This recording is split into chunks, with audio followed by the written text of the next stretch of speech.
Hello, Derryfield students.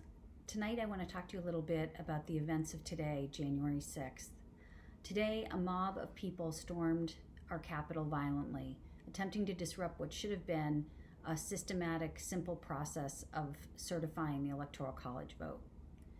The mob's violence forced an evacuation of our senators, representatives, and many staff of all levels.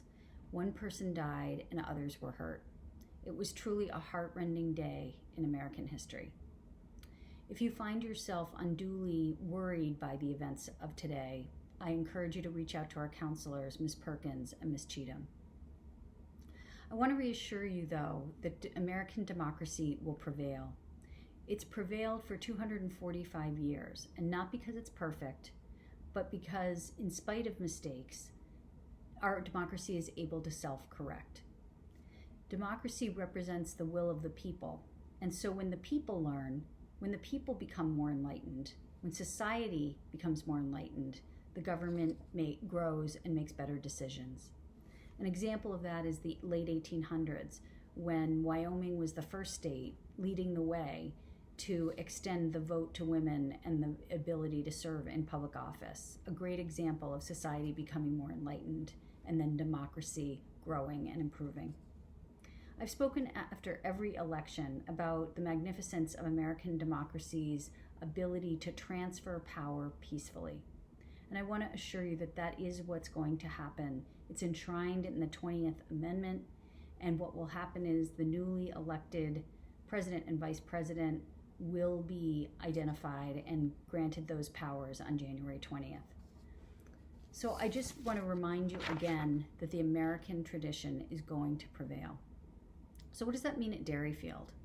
Well, here at Derryfield, our mission is to develop in you, in students, the ability to be valued, dynamic, confident members of any community and to really cultivate your ethical leadership potential.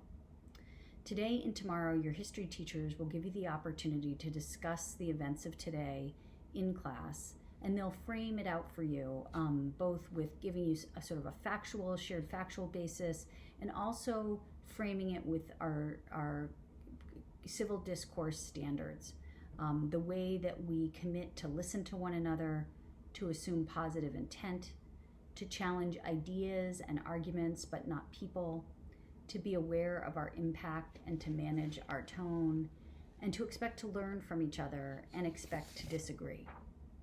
We've been through some potentially divisive times in the last year, from the pandemic and the health guidelines to an election. And you all have done just an excellent job of staying true to the school's values, staying true to caring, to character, to community, all the while engaging in deep discourse and deep learning and deep discussion and sometimes disagreement. So I encourage you to keep working on yourself, to hold yourself to high levels of inquiry, of thought, of discourse, and really to work to develop those high standards of ethical leadership in yourself. I'm proud to know that by educating you, Derryfield helps to make American democracy stronger.